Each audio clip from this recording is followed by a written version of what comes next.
อบคุณมาก ขอบคุณจากใจ สิ่งที่ยิ่งใหญ่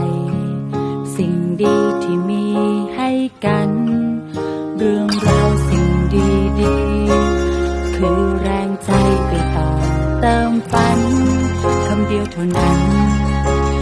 คือคำว่าขอบคุณ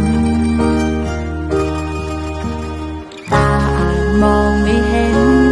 แต่รับรู้ด้วยหัวใจสัมผัสก็จะรู้ว่ามันจริง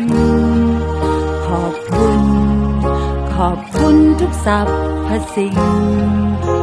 ที่ทำให้ฝันเป็นจริงในวันนี้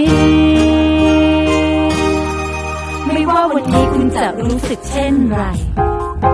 จากวันนี้เราจะยินดีเปลี่ยนชีวิตใหม่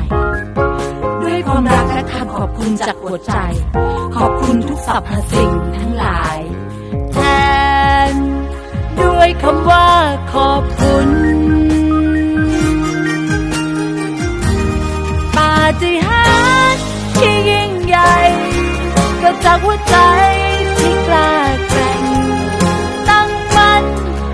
ด้วยแรงรักและศรัทธาปาฏิหา